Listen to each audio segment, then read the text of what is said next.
All right, cool. Welcome to the Fancast podcast, where we give you your daily dose of sports as well as a voice to ask for more. I am your host, Neff Daniel. Welcome, welcome, welcome. Today I have with me Bryant, Cody, and Mario. Guys, sign off. Hello. What up, homies? How you doing? Hello. We are talking about the NBA to start us off. There was a lot of rule changes as well as some mellow drama. First things first, NBA rule changes. We have the NBA is switching up how players are resting because it was such an issue last year. There were tweets and videos put out about how people spent and saved up hundreds, sometimes thousands of dollars to see their favorite players play in their respective cities, like for teams coming away for home games. If I am a Boston Celtics fan, but I happen to live in Oklahoma City, when the Celtics play me and Isaiah Thomas didn't play that day, I would be royally teed off. Luckily, Adam Silver is turning out to not just be a person who is promoting player rights, but is also standing up against the players as well when it needs to happen. Essentially, what the rule does is say you cannot rest a player during a home game, because those are your fans. They pay season tickets or weekly tickets to come see these players play, so we should be here to perform. You can only rest players a certain amount of days in away games. You can never rest one of these players unless they're injured, of course, during a marquee televised game. So your games on ABC and all on Fox and all that, you cannot sit a player down. Also, Adam Silver is saying that he has the discretionary power to impose a $100,000 fine when a player is sat out incorrectly, as well as the teams themselves have the right to fine a player for this if they so choose to. Personally, I love these rule changes. You can't have a product as good as the NBA and just put on the B squad at 8 o'clock on a nationally televised game. You're never going to really showcase what these athletes can really do. And at the end of the day, that's what we're doing. Appreciating how well these players perform at a high level. I completely agree. You know, we can take a moment here to agree that Adam Silver is probably the best commissioner out of any of the commissioners in the highlighted sports of the United States today. You know, the way he stands up for players, stands up for the fans is great. As for the rule change, I also think it's great. You know, realistically, a lot of this whole sitting was going to be cut down anyway, with Adam Silver coming in and cutting down all of these 4 games in 5 nights, back-to-back games in the middle of a season, things like that. He cut those way down. I don't think there's even any this year, which is awesome. It's just, you know, it really does suck to go into a game expecting your favorite players to play and to just see, you know, LeBron in street clothes, and it's like, oh, okay, that was fun. Yeah, I agree with you, Brian. I think that it was good for the fans, a big move for the fans, the ones that put money into these teams when they pay to buy a ticket, when they, you know, pay to get NBA Live and put, you know, out of state games on their TV. Like when you go to pay $100 to see a Celtics game, you're going to want to see Gordon Hayward. You're going to want to see Kyrie play. And they did reduce the number of back-to-back games a lot this year to even reduce the whole need for it anyway. I'm a believer that players should play all games in the season if they're healthy. I think that's the whole point. Like, the whole point is to play the regular season. Another way to get around that from a team perspective is have the player play less minutes. Have them sit out the fourth quarter or sit out the second quarter. You don't have to play, 45 minutes, the entire game. They don't have to do that if you're trying to rest them. Put in your second rotation, but keep them active and have them start out the game. You have them finish out the game. So I like the rule change overall. I think it's great. I say tough Nuggets fans. I say that if I want to rest players, I'm gonna rest players. And I can already see Pop doing something where he starts Kawhi Leonard and then after 5 minutes or so, he pulls Kawhi, and maybe he's out because he has like a migraine or just something, and just say, oh, he was hurt, didn't want to, maybe he like hurt, in quotes, his ankle or something, and he just didn't want to put him back in, re-agitate an injury. I get it. I get that the fans want to see their players, but guess what? You're still a fan of the team, and you know what? If the coach makes this decision that this is for the good of the team, the coach doesn't just do it to screw the players. The coach does it because he says, all right, guess what? I'm trying to win a chip for this city. And if that requires me not starting one of my star players for a couple regular season games, deal with it, fans. Because I'm trying to win a chip, not just for the team and for my own job security, but for you guys too. So if I'm going to bench a player, get over it. I can definitely see where you're coming from, but the only thing I can say to that is it'd be really hard to say tough to the players when, yet again, they're the only real way that you get in new viewers to your show, to your sport, is through these marquee games. And you're having, though I'm not going to say that LeBron would ever sit out, the Christmas game, you know what I mean? But if you have marquee players sitting out your primetime showings, you have a product. The NBA has a very specific visual product, and if you are not visible at your best, then that product's going to fail. Another rule that the NBA started to circulate is the All-Star break.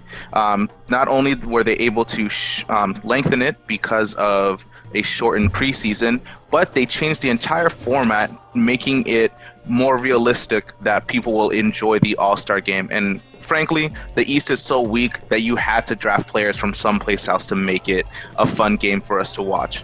Essentially, what's going to happen is there's going to be a fan vote. The top 2 players of that fan vote are going to become the captains of the All-Star game, and they're going to get to choose any players they want from any conference they would want. This is basically going to be like the Rucker comes to New York. I'm seeing the best competition possible with this matchup. Who's LeBron gonna have on his team? Who's Stephen Curry? Who's Kevin Durant? Or I don't even know. Like what are they gonna just pick their friends? Are they actually gonna build teams? Is the NBA gonna have a huge simulcast where they're going back and forth? Like, when I think about this, I think about that old Dave Chappelle skit when they were drafting people into their races. Goodbye fried rice, hello fried chicken. Yeah, just like are we gonna have players goofing off about this? It's gonna become a real big spectacle. I love this move. This puts youth, energy, and most of all, the actual idea of competition back into the All-Star game. I 100% agree. I love the direction that they're going with the All-Star game. This gets me closer to my want of a 1v1 tournament during the All-Star break. I want it so bad. But in this specifically, this is really cool. Like, just imagine LeBron James being the most voted player in the East, and then like Kevin Durant being the most voted player in the West. That's like some soap opera level drama right there. That's like your current hero, like, trying to take down the Warriors, and the current villain, the bandwagoner, if you will, going to the Warriors, the Snake. It would be so great. And then just like, all right, Kevin Durant has first pick. What does he do? Does he draft Russell Westbrook? Like, that would be the craziest thing, right? Like, this is awesome. There's so much of this that's going to be so fun to watch in just terms of a drama perspective, never mind the game itself.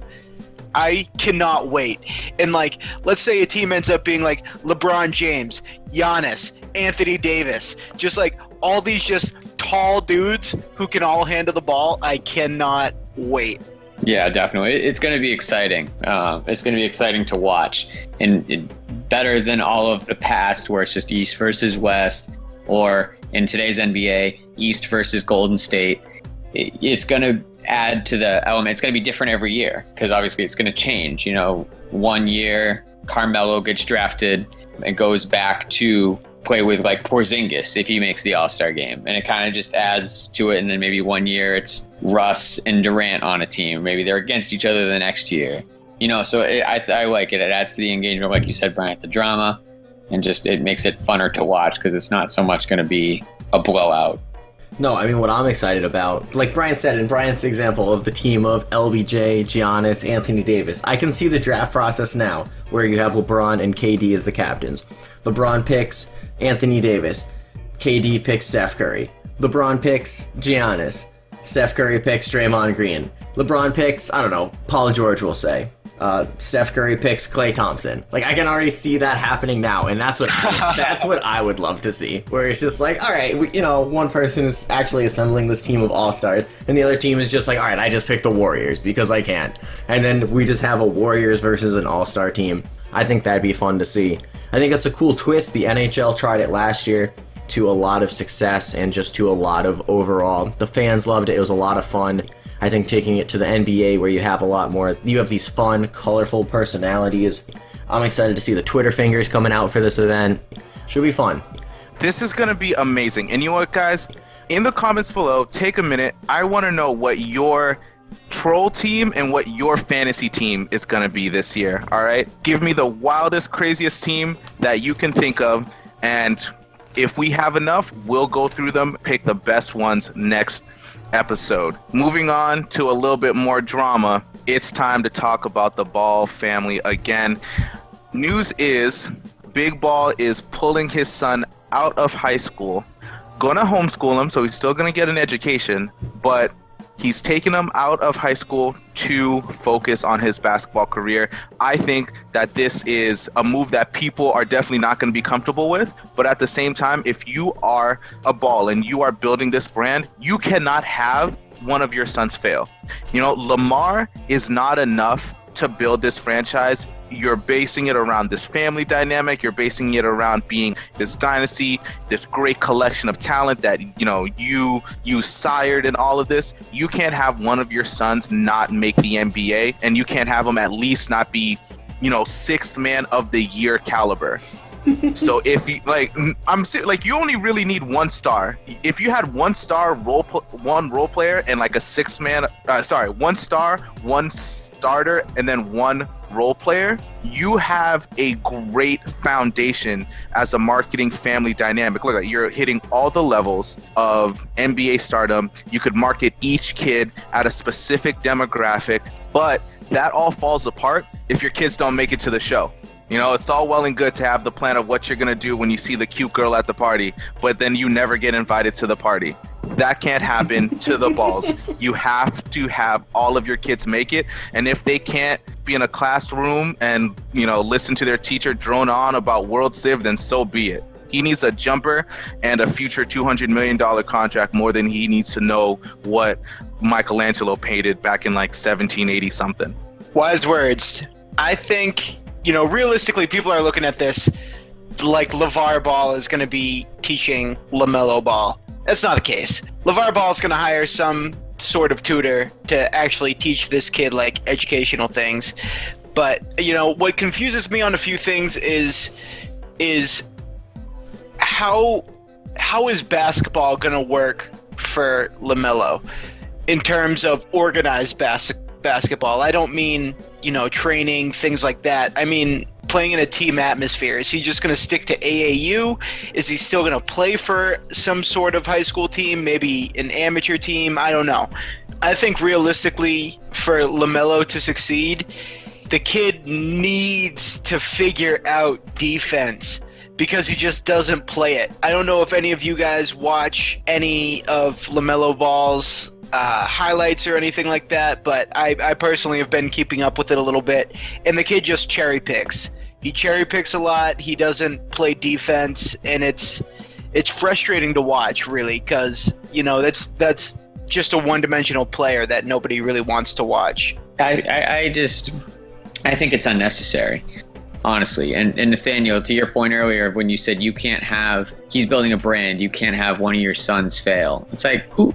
First of all, that's a lot of pressure to put on a kid who's in high school. He already has a kid who got drafted into the NBA just this past year. Why is it so bad if he didn't become an NBA star? Why is that so bad? I mean, I feel like he already has a brand. There's already a Ball brand right now. With Lonzo, with him, I mean, him talking is enough to give them publicity. I I don't think it's fair to kind of put that on LaMelo and to say that he has to be an NBA caliber star to make that brand successful. Also, taking him out of high school, I think a lot of people are like, oh, well, who cares? He's not going to learn, what Michelangelo painted, or he's not going to learn calculus. What does that have to do? People learn so much more in high school than just facts and dates. You learn social interactions, okay? You learn organized structure. I mean, there's much more to school than just what you learn there. And I think playing with a team is a good, to your point, Brian, you're right. What is he going to do? Organized sports? Is he going to do AAU? Is he going to do something through the city they live in? I mean, I don't know, but I think playing against other kids his age, in high schools is also important. It seemed like, I think LeVar Ball just didn't like the high school. And I don't know if that's because, from things he saw, or if it's just because he thinks his son's too good for it. I think it's a bit unnecessary to pull your kid out of high school to train him for basketball, and you can still do that when he's in school. I mean, if you're his father, you can definitely train him and help him work on his shooting and things like that. I just don't see it as a necessary move. I mean, you still learn stuff in high school that you're going to need to carry with you throughout life. So I don't agree with it at all. I will say that I think Nathaniel might have went to LeVar Ball's home school because Michelangelo died in 1564, so he did not paint anything in 17 whatever. You're welcome, Google, for saving Mario on that one. But to that point, I will say that I think he's just doing this just to get his name out there again. I haven't heard anything about the Ball family since the Summer League, and he's kind of just been too long out of the spotlight. So he does this. It's like, I need the Ball family in the news again. This is a great way to do it. So I think he's just creating this controversy, just trying to get his name out there. Who knows? Maybe he's going to put his kid back in school. I don't know what he's trying to do, because we don't know what he's trying to do. He's saying all this. Maybe he's going to stick by this. Maybe he's going to teach his kid.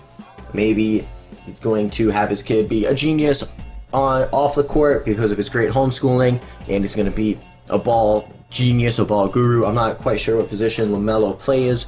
It's hard to keep track with all the balls. Point guard. Point guard, of course. I should have guessed. So you got to have that high IQ on and off the court. If the homeschooling is what he wants to do, I mean, he's his father after all. And I'm sure if it is that bad, if he's like mistreating his son, some kind of social services will step in. But people have been homeschooled before, and I'm sure there's been at least one homeschooled player to make it in professional ball. So Blake Griffin was homeschooled for a majority of his childhood. That is a fun fact. Blake Griffin was homeschooled. Are you saying that you don't want this LaMelo Ball to turn up like Blake Griffin, Cody? Because that just seems mean of you to wish that on somebody. I just think that you can't expect that to always happen. Just for him to grow up like Blake Griffin. I mean, that's a great example. And yes, he's turned out to be successful, but does that mean every time you pull someone from high school to train him in basketball, they're going to turn out like Blake Griffin?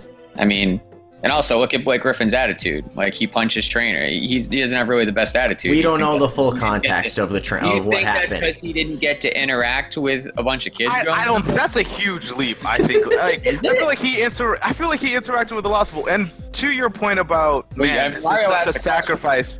This is such a sacrifice for this player. To how do you put this on a person? I'm sorry, but there's this sense that the world works by you not giving up what is most valuable to you, or you not putting yourself in very uncomfortable situations to be successful. Nobody who has reached the upper echelons of anything has done it without extreme sacrifice in some way, shape, or form. The top athletes sacrifice their childhoods in general. They go through and they don't really go to any events outside of basketball, tennis, soccer, whatever sport they're playing. They're only focusing on a couple things, not going to parties. Paul George didn't have a girlfriend. He purposely denied himself of having a girlfriend while in high school, while preparing for the NBA, because he knew what he could become if he just focused on this specific thing. Now, I'm not saying that I know everything about the Balls or I agree with them, but on the premise of you have a father who, although I may not agree with his methods all the time, in this situation to me, it looks like he's saying, for you to achieve the goal that you have voiced to me that you want, and that this family has come together as a unit. Because the other thing I'm stressing here is this is a package deal. Yes. You can't just drop the ball. You can't just drop one of these kids. They all have to be in the show. Whether at the very least they have to all get drafted. Okay. They have to all get drafted, or you're just shifting more pressure onto Lonzo, who's already in the league, which I don't think you want to do as a person who's talking about how much they're already giving up. So being homeschooled, I don't think is anything new for a top tier athlete. I think that he'll be able to stay connected with his friends. Definitely AAU ball is in this kid's future. The way that you get on the scene in today's game is through AAU ball. It's how all these kids know each other. It's how all of them connect. There's going to be some good results. Well, this gives you the opportunity to get great results out of your kid. I think you're gonna hurt him later in life when he's not playing basketball. Maybe when he retires and he wants to do something, maybe in management or in coaching, or just maybe just something different. Maybe he wants to run his own brand or run his own business. What skills is he going to have to do that if you pull him out of high school and he's not able to learn? You got to think, it's not just sports for these guys. They have lives other than sports. He's still going to have to go to college. I mean, he has to go to college to become eligible to be drafted into the NBA.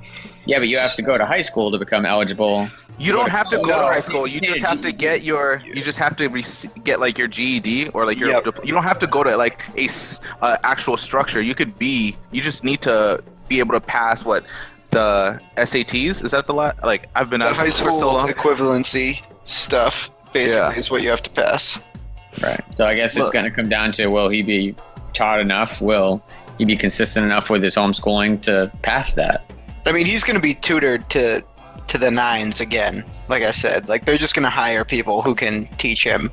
Look, there's a lot of different sides to this, and there's a lot of things to discuss. I want all you guys to go into the comments and let us know what you're thinking. I want to know how you guys would handle this situation. You're trying to build an enterprise. You're trying to make sure that your kids are as successful as you want to be, but at the same time, you're still a father. How do you balance the two? Let us know in the comments below. We're going to take a second and transition to the NFL, guys. What another great weekend of games we had. Some definite winners and losers. Of course, I get to start off, and I'm always going to start us off with the easy ones. In my opinion, I want to go in on the Baltimore Ravens. I was very high on you guys. You know I love you. You are my team. Why did you lose this game? All right, I'm kidding. Really, it's the Patriots who are the losers, in my opinion, of this past weekend. You're 2-2. I'm sorry, what are you, third in your division right now, I think? Yeah, you're third in your division behind the Jets. The Jets. I say that they're not behind the Jets. They're not behind the Jets? No, they're behind. No, they're not behind the They're Jets. second in their division. Are you serious? No, they're third. They're third in the division. They are behind the Jets. The Ravens? Yeah, no, I'm talking about the Patriots. The Patriots are behind the Jets. They are behind the Jets. Yeah, right. Yeah, so I was right. Yeah, they're behind. Exactly. They're behind right the Jets. It sounded it didn't sound right. I had to double check it. I'm telling you. Because that statement, I never thought I'd hear that statement this year. I didn't, doesn't make sense. I mean, you got 40-year-old Brady playing like 35-year-old Brady, which is fantastic. But that defense is atrocious. What is going on with New England? Nobody predicted this. Everybody thought they were going to go on a 3 or 4 game win streak after week 1. And now to see them looking up at the Jets, they have to be the losers this week. The Patriots are definitely a solid candidate for the losers this week. I'm going to go with a different AFC team and go with my pick to win the Super Bowl. The Oakland Raiders are the loser this week for me.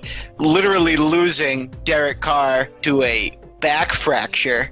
I don't know how many games he's planning on missing. I know he's not playing this week. But that's going to be a lingering injury if he plays through it, and he's not going to be the same Derek Carr that we've seen last season and a good part of this season too. So I think this might knock them out of contention, potentially maybe even being a playoff team at all. Yeah, I mean that Derek Carr injury definitely hurts him.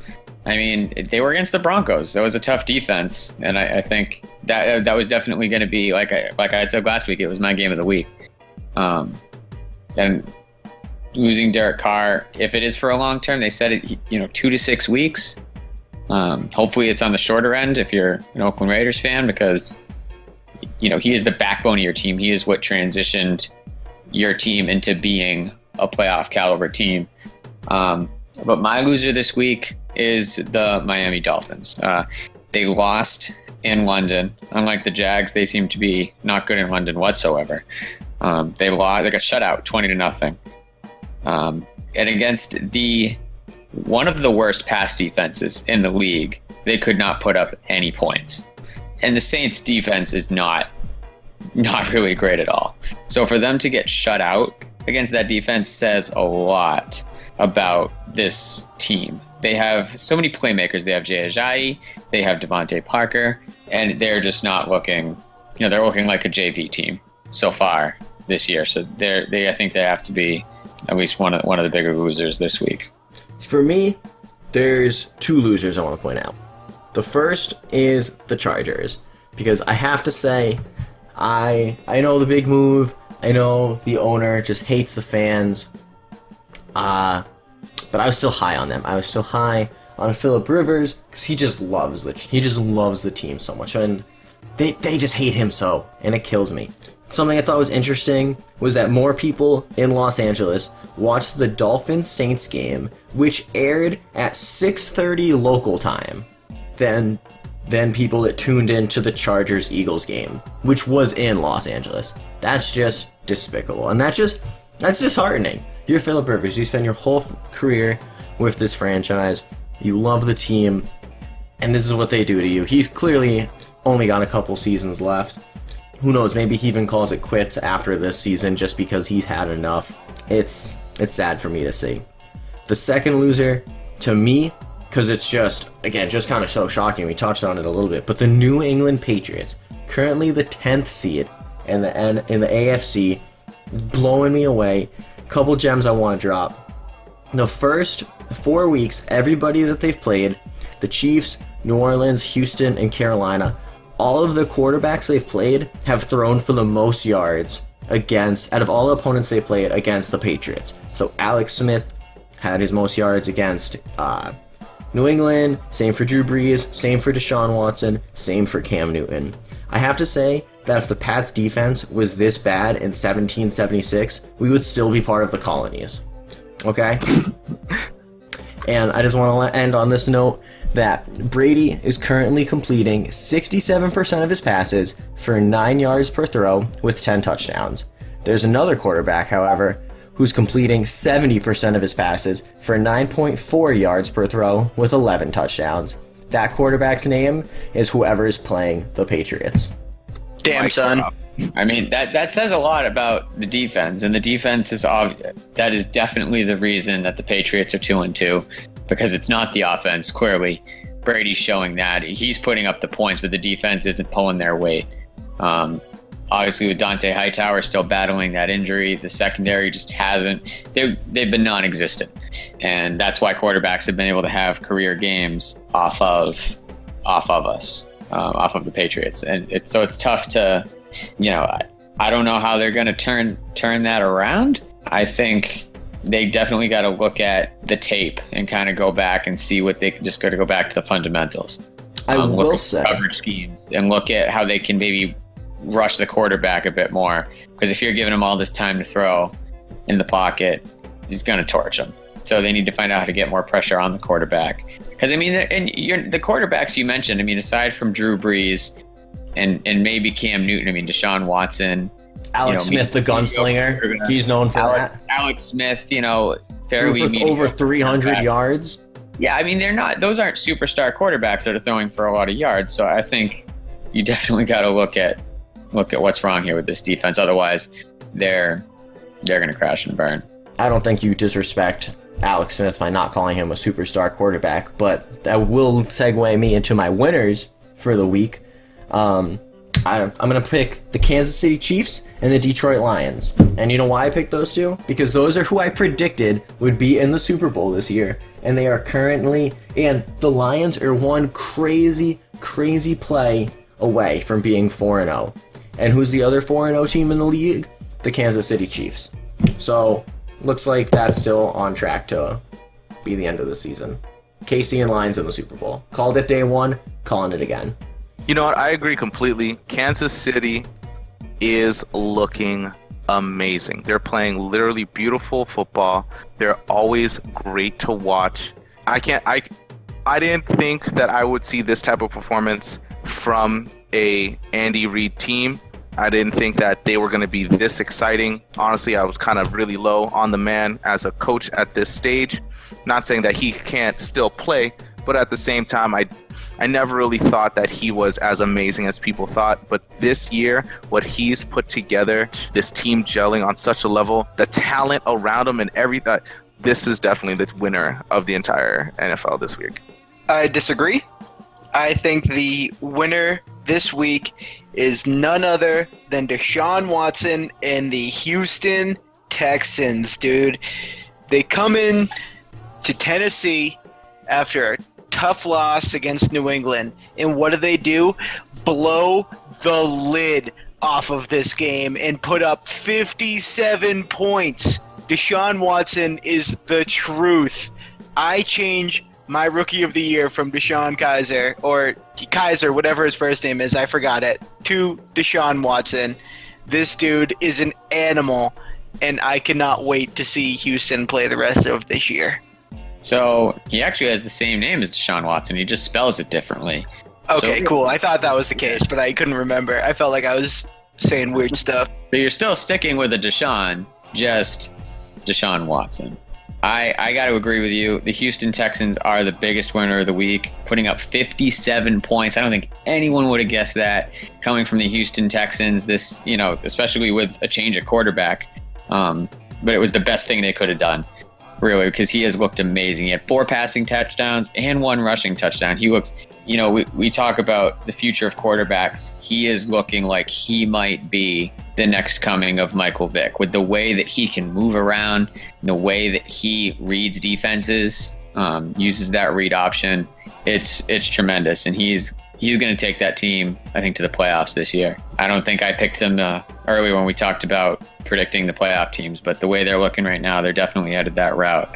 They're a sleeper in the AFC, and I think a lot of teams are going to have to look out for them if they see them on the schedule.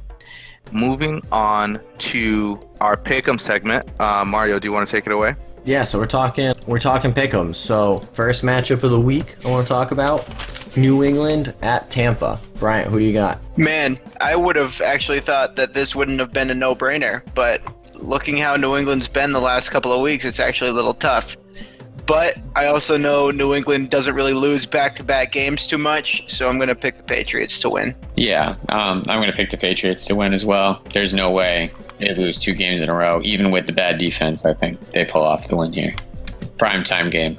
I cannot imagine a world where New England is an under 500 team.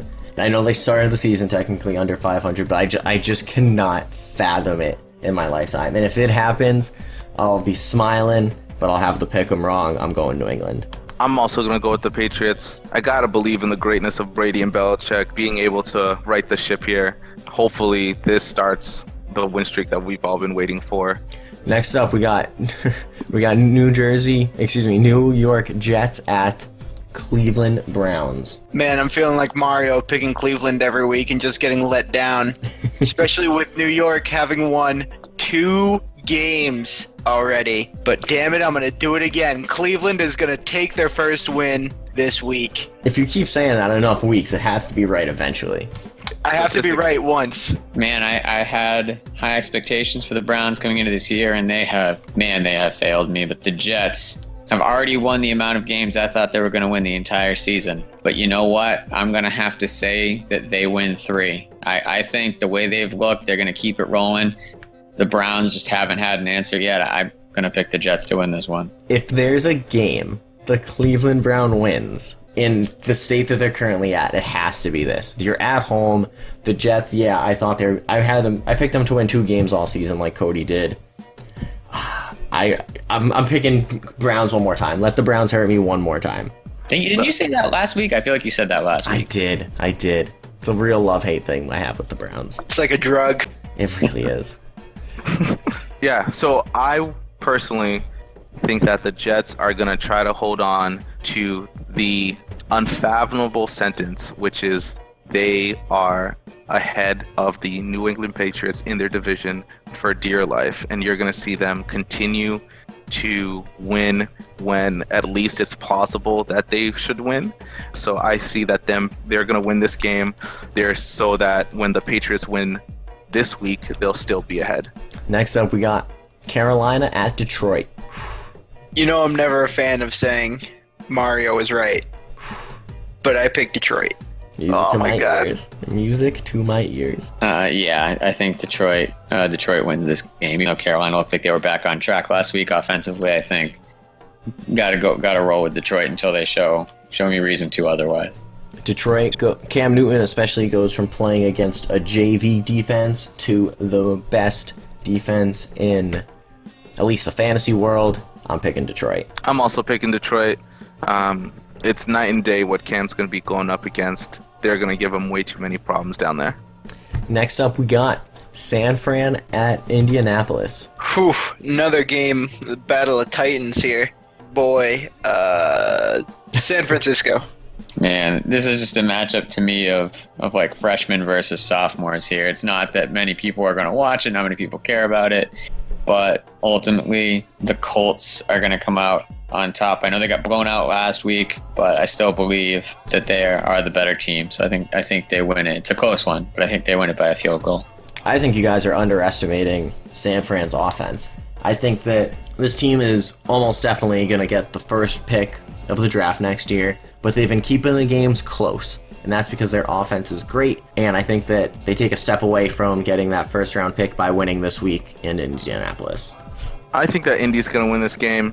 I've had a soft spot for Indy ever since Peyton was there, throwing it to Reggie Wayne. So I think just because we're recording this on a Tuesday instead of a Wednesday, I choose Indy to win this game. Next up, we got Tennessee Titans at Miami Dolphins. Bryant, who do you got? Both teams coming off of a tough loss here. I'm really hoping Miami rights the ship here. I'm going with Miami.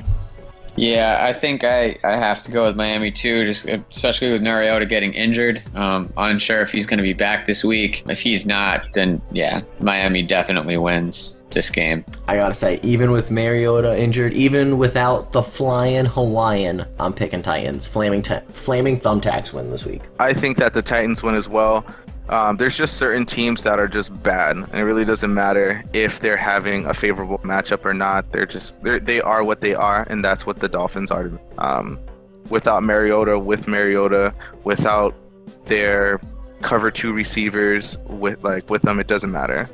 The Tennessee Titans, there we go, are going to win this game. Next up, we got Buffalo at Cincinnati. Both teams are coming off of a pretty big confidence boost this week. Buffalo coming in, beating Atlanta. That was great. Cincinnati finally showing some life, putting up 31 points against the Browns. Realistically, I think Buffalo is on a little bit of a bigger high than Cincinnati is, coming in and beating a top team like Atlanta. I think Buffalo's going to come in and win this game. Yeah, especially after that win in Atlanta, I think Buffalo wins this game. Tyrod Taylor has looked pretty good through the first few weeks of the season. I'm still not a huge believer in Cincinnati overall, even though they won last week. So I think Buffalo pulls this win out in Cincinnati. I'm going to say the AFC East division leaders hold on to that lead by winning this week. Bills win it. And can I just say real quick that for everyone who said that the AFC East is like a weak division, it's the worst. We've picked a lot of teams have been showing up in the AFC East, so I don't think people can quite make that argument anymore that it's a weak division. Yeah, the Patriots are in it, so you can still call it a weak division. Damn. Oh, That's just you got to do that now because they're not always going to be this bad. So you got to get your shots in. Gotta take it in while I can. All right, so I'm going with Tyrod Taylor. All right, this man is going to put on a show, and by put on a show, he's going to do exactly what this team needs him to do to win this game. I believe in Buffalo. I've always loved me some Tyrod, and he's not going to disappoint me this week. Ooh, man crush on Tyrod. Can't blame him. Yo. Can't blame him. Next up, we got the Los Angeles Chargers against the New York Giants. One of these teams needs to win a game. Who wins it? I love me some Owens. Some 0-5 is going to be what New York is after this week. Despite LA being 0-4 right now, a lot of their games have been very close. I don't think Los Angeles is going to win many more than 5 games maybe this year, but against a dying New York Giants team, they're going to win. I'm actually going to go with the opposite and say the Chargers are going to go 0-5 and the Giants get their first win. I think some of their games have been pretty close as well. Their defense has been the one saving grace on that team. And I think the defense is going to hold Phillip Rivers and company in check, and their offense gets on track a little bit and wins them their first game of the year. I'm going Chargers here, and part of me is saying that as an Eagles fan that just wants to see the Giants lose another week. But I really think Phillip Rivers just on the 4th down call where there was just miscommunication on offense, and if he needs to single-handedly will his way into one win, it'll be this week.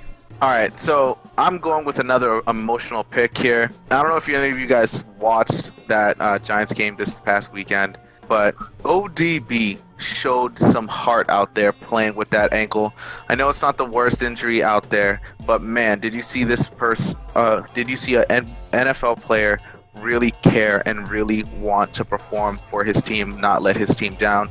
This is a situation where they come together as a team and get that good emotional win. I'm going with the New York Giants. Next up, Jacksonville Jaguars at Pittsburgh Steelers. Whew. Man, Ben Roethlisberger, I feel like, just hasn't been really top-notch this year so far. He's not really been the gunslinger that he's been in the past, and, you know, who really knows how many years he has left at this point. I think Jacksonville might wear down Pittsburgh and take the win here. Yeah, I'm going to pick Jacksonville. Oh, man, I was looking earlier today, and Jacksonville statistically has the worst rush defense in the league, and they are against one of the best runners in the league in Le'Veon Bell. And I think that the Steelers use that to their advantage in their game plan and run it down their throats. Steelers come out with the win. See, I understand they have one of the worst rushing defenses, and I say this begrudgingly as a Le'Veon Bell owner in fantasy, that I really see Jacksonville just kind of getting back to their London form after just losing to the Jets, which is unimaginable.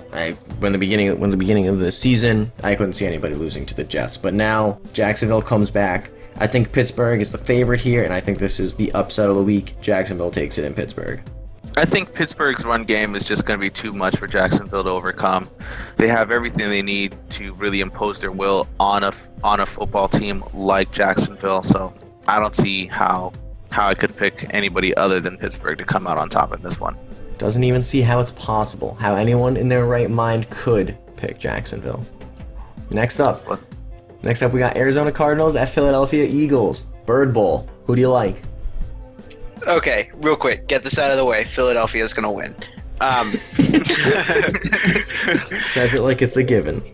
But I say it in terms of, we have always been the team that people have described us as not having home field advantage. I see the tides turning this year already. I just feel like the fans are behind this team more than ever. I think Philadelphia carries that over a commanding victory over Arizona. Jeez, commanding. Commanding was the word he used. Yeah, I think Philadelphia definitely wins as one of the bigger surprises of the season in terms of record. I don't think anyone expected them to be leading the NFC East a quarter way through the season. But against decimated Cardinals team, Philly definitely keeps the momentum going. I don't think anybody pictured the Eagles to be leading the NFC. Not just the East, the entire NFC. Yeah. A quarter of Right. the way through the season. And they keep it going. Eagles win it. I'm going to throw my hat in with the Eagles, if for no other reason as I really want them to be successful because you guys deserve it. So this is for you, Eagle Nation. You're winning this week. It's got trap game written all over it. Everybody picking the Eagles. Next up, we got Seattle at Los Angeles Rams. So I see Seattle probably winning this game. They're coming off of a big victory, put up, I think, like 46 points last week. I just think that while the Rams are pretty good this year, pretty legit, Todd Gurley really reemerging as a solid running back, I just don't think that they have the experience to deal with the veteran defense of Seattle, which, granted, isn't the Legion of Boom of previous years that we've seen, but they're still proving that they can really shut down offenses pretty effectively. Seattle wins. I'm actually going to go with the Rams here. Seattle offensively, I think, even though they put up a lot of points last week, I'm still not a buy-in on them. They have a carousel at running back. Just unsure what they're doing there. And I actually really, the Rams offense has been on fire. They beat the Cowboys last week, put up 35 points against the Cowboys defense, which is pretty respectable. So I think they come out with the win against the Seahawks, and they're at home too, so they don't have to deal with the 12th man in Seattle. Rams win it. I think their offense looks great. Greatest show on surf. I'm going gut pick. Seattle wins this game. That's what his guy says. Gonna tell him it isn't. Next up, we got Baltimore Ravens at Oakland Raiders. This is actually kind of a tough pick for me, even though Oakland doesn't have their starting quarterback, honestly. Like, That's literally, fucked up. it's nothing against Baltimore. It's nothing against Baltimore's defense. Let me put it that way. I think Baltimore has a solid defense this year. But where has Joe Flacco been? Self-proclaimed top 5 quarterback. I haven't heard his name once this year. I think Oakland still has enough talent in the skill positions to beat out Baltimore. Oakland wins. Yeah, I would have to agree that I think Oakland is going to pull this one out. Even without Derek Carr, I think they still have enough playmakers on that team to pull out a win. Baltimore's defense has been okay. I don't think anyone would say that they've been tremendous, but I think E.J. Manuel, who has shown to be creative with the football, he's going to be starting for him, especially with like wildcat formations. I think they trick him enough and pull out the win. Baltimore wins it. It's my pick. That is the best thing you've said all day. Baltimore is, of course, gonna win this game. The bleeding's gonna stop. Don't worry. We're coming for that wild card spot. Baltimore wins this game. Next, we got Green Bay at Dallas. Who do you like? One thing I really like about Green Bay is their commitment to stopping whatever your team does best. I think Green Bay will just go all in on stopping Zeke and stopping Dak from extending plays. I think they're going to make Dak Prescott throw to win, and I don't think he can do it. I think Green Bay is going to win because, also Aaron Rodgers on the other side of the ball. Yeah, the last two words, or the last name that you mentioned there is the only reason you need to pick the Packers is Aaron Rodgers. Cowboys haven't looked great, and the Packers have been on a roll. He's also increased the number of touchdowns he's thrown in almost every week, and he has a chance to probably continuing to do that against Dallas. Going to be a close game, but Green Bay wins it. This is one of those games that if I was leading in our pick'em in general, I would just have fun with it, but I'm going to go with Green Bay. I'm going to go with the safe bet. I think you are leading. He's not Or leading. you're tied for the lead. He's not leading. Oh, wait, no, Mario's In leading. case you need a quick reminder, Mario is currently leading the pick'em. 29 correct choices. How many incorrect choices? 19. Fair. Daniel, you have 28 correct choices, so a long way to go. Goddamn. Next up. Yeah. And you're tied with Cody. You and Cody both have 28. Bryant's a solid 500, 24 and 24. Looking to bounce back this week. Next up. Next up, we got Kansas City at Houston. And you know how you bounce back, Mario? How you By bounce back? making bold predictions like this. Houston is going to serve Kansas City's first loss of the season. Deshaun Watson is going to prove that game management is bogus by throwing for 300 plus yards on Kansas City and just decimating expectations. Wow. You know, We'll talk Brian, about bold picks. you know, Brian, it's picks like that that are going to keep you at 500. I'm sorry, but Kansas City has just been on fire. I mean, I wasn't huge on them coming into the season, but they are on a roll. Alex Smith has looked really good. He continues to manage games at a solid level. Well, Houston makes it close. Kansas City still comes away with the win. In the Battle of the Barbecue, as I'm deeming this game, Kansas City comes ahead and show why they have not only the superior barbecue, but the superior football team via game management. There are a lot of different types of excellence, a lot of different types of elite, and Alex Smith is a elite game manager. You're going to see that on full display this week. Kansas City wins this game. I demand an apology when Houston wins. You will get one in writing. You will get one in writing if Houston wins. But we both know that's not going to happen, so I won't even bring my pen with me. Final game, Monday Night Football. Divisional matchup. Minnesota Vikings at Chicago Bears in what will be the rookie quarterback of Chicago, Mitchell Trubisky's first career start. In another bold statement, Chicago is going to lose this game. Minnesota wins for sure. That's not that bold. Cody. Yeah, I think with or without Sam Bradford, the Vikings win. I think there's going to be some growing pains with Trubisky. And the rookie running back. Don't forget about that guy. He's done for the season. Yeah, that's true. But Jerick McKinnon's going to step in and do a pretty solid job. So I still pick the Vikings to win. I think they're going to have to. The Bears are going to go through a lot of growing pains with Trubisky, and the Vikings defense is not a good game to have him for his first career start. This game has trap game written all over it from top to bottom. And it kills me to say I need to keep my lead in the pick'em, so I'm picking Minnesota. But man, this is the toughest one for me of the week. Because again, it just is covered in trap game tape. But I'm going with Minnesota. I'm being blind, I'm being ignorant to the trap game tape. Minnesota wins. I'm also trying to regain my lead this week because I can't have Mario talking all that smack for another week. It's just not. I'm not gonna have that in my life. I'm also gonna pick Minnesota, but boy, do I respect these bold predictions. You know, all right, Nathaniel, you're not going to catch up to me if you keep picking the same team as I do. Exactly. Yeah, but I can't fall behind either. It's going to happen either way. First or worst, bro.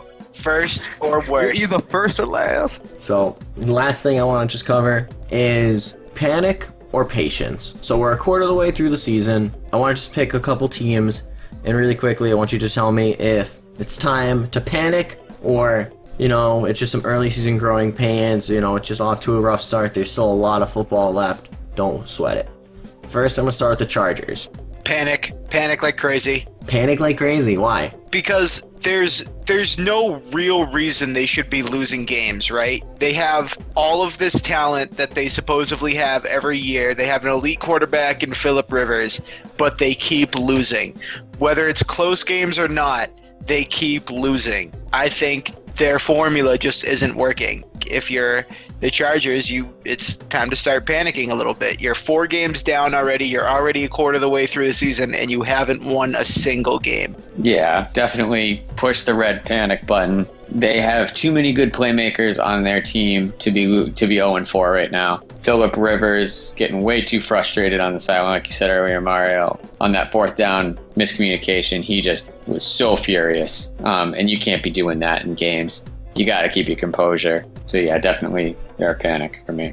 I'm still on patience for them. I told you I'm picking them to win this week against the Giants. I'm not saying they're going to win the division at this point, but I don't think things are as bad as they first appear. I think things are just as bad as everybody's been saying. This team, although it has everything it needs to win on paper, for whatever reason, this season it's not translating. You hit the panic button twice. Double panic button. Next I want to talk about the Oakland Raiders. I feel like Oakland might have to panic a little bit too here. You just signed Derek Carr to a fairly large contract after he broke his leg last season, and now he fractures his back this season. You know, it kind of gives you maybe like a little bit of a Tony Romo effect here. Kind of starts creeping into your mind a little bit, I think. You know, it's definitely something where the next series of weeks, depending on how long Derek Carr is going to be out, are going to be rough, for sure. You're not panicking at the level that the Chargers are panicking, but it's definitely something where you're getting a little anxious here. I'm going to say patience with the Raiders. They didn't lose Derek Carr for the season. They lost him for a few weeks. And like I said earlier, they still have enough playmakers on that team, I think, to make them competitive. So I think you be patient with the Raiders. When they get Carr back, they'll find their groove and get back into it. Now with the Raiders, I'm going panic. You saw last year when Derek Carr went down. Without Derek Carr, they are a mediocre team at best. And like Bryant mentioned, you're seeing this injury. Maybe it's a freak thing, like Matt Stafford, if you remember, got injured pretty early in his career a couple times. Now he's a gunslinger, and I'm personally very high on Matt Stafford and the Detroit Lions. But I'm panicking if I'm the Raiders, because this is just not a good start to what was looking great. I'm not panicking if I'm the Raiders because of Marshawn Lynch. He is going to help this team through these tough times. He has a 2-ton shipment of Skittles that is being shipped down as we speak to make sure everybody's feeling all right. This team has a lot of talent. The hit to Carr is massive, don't get me wrong, but like Cody was saying, they have enough to win games here. I'm not saying they're going to be fantastic, especially with Carr being out, but I don't see you panic. I see some good spots coming up this year. Next, I want to talk about the Giants. If you're a fan of New York Giants, are you panicking or are you being patient? Man, if I'm a fan of the New York Giants, I've been hitting the panic button for about 3 years. There's got to be something wrong with that button because it's just not working. You can say that the Giants' defense have been a bright spot, but it's pretty easy to be a bright spot in such an abysmal situation.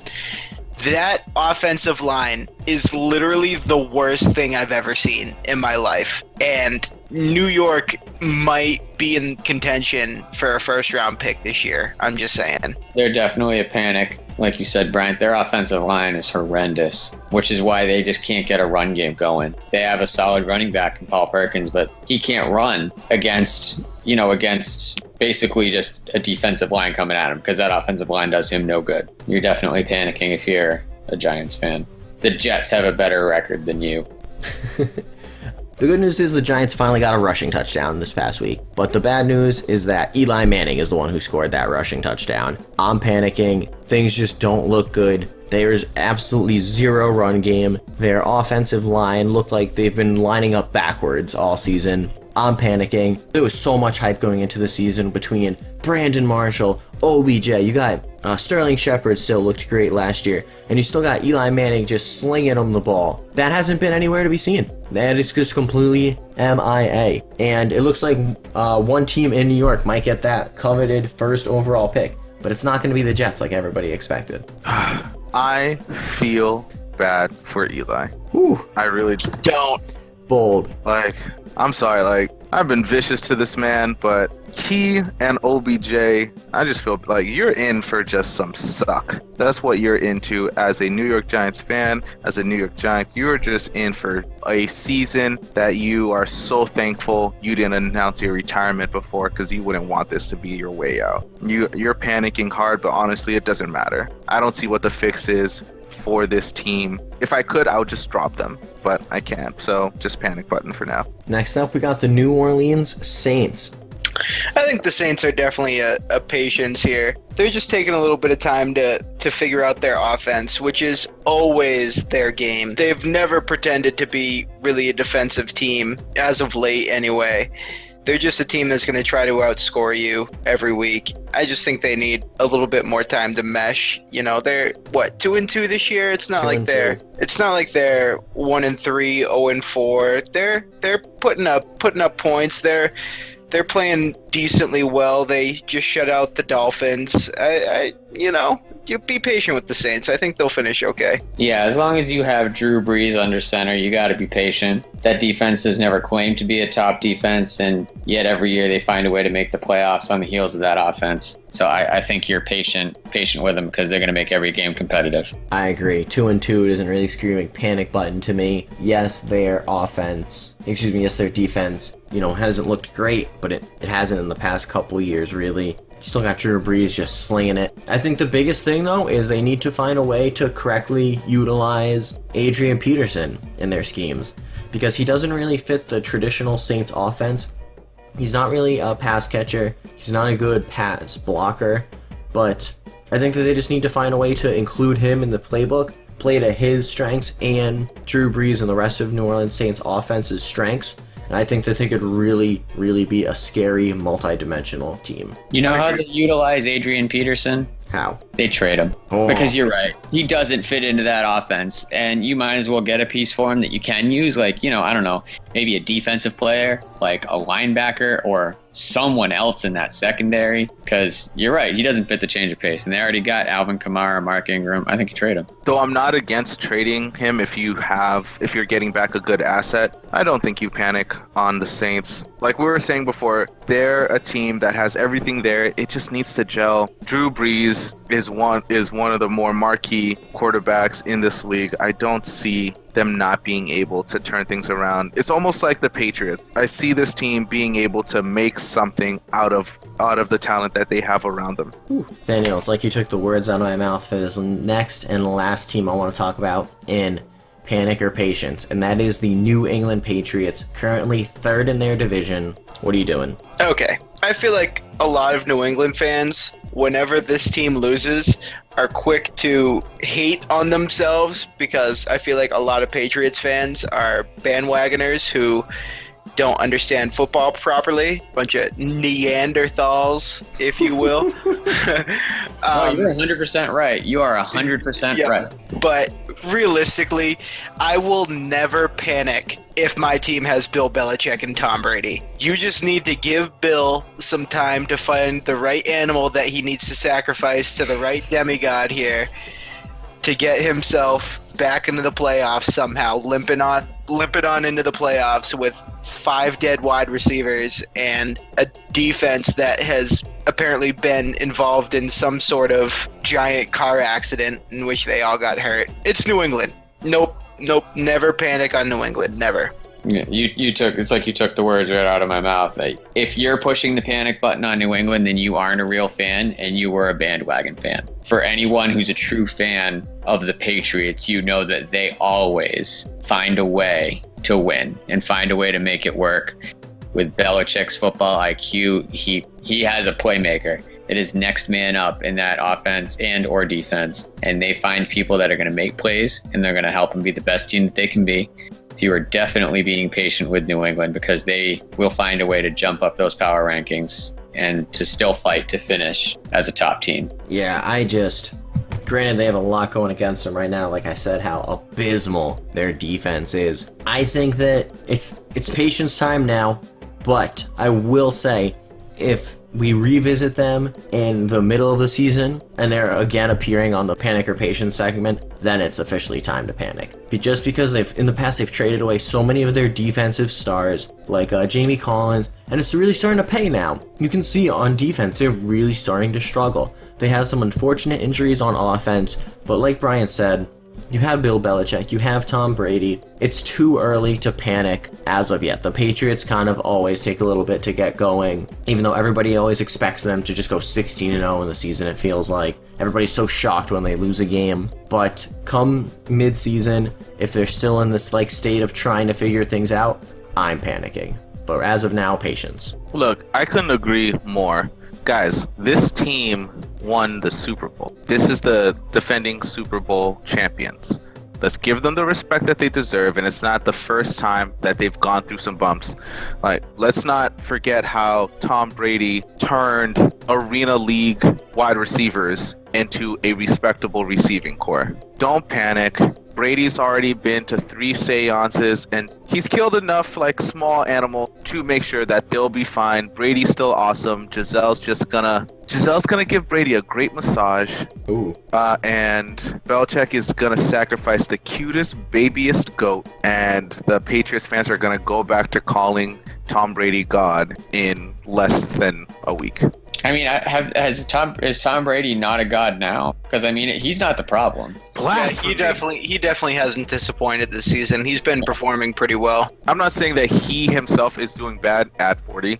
I'm saying that Patriots fans aren't talking shit now. You're not, although it's still true that Tom Brady, I'm not going to say this man is a god because I'm not going to call any man a god, but like, he is still great, but because the team is not having great success, you don't have, the mass holes coming out in full effect. But they're going to be able to talk all the shit they usually do this time next week. That is it for us, guys. Thank you so much for joining us for another episode of the Fancast podcast. As always, I'm your host, Neth Daniel. Today with me was Brian, Cody, and Mario. Guys, say bye to the fans. Later, guys. Thank you for listening. We're nothing without you, the fans. Make sure to like and subscribe. Send us your thoughts. Taking the words straight out of my mouth, guys. Like and subscribe. Comment down below. There was a couple of questions that we asked you for next week's episode. Let us know what you want, and we will give it to you. See you guys next week. Later.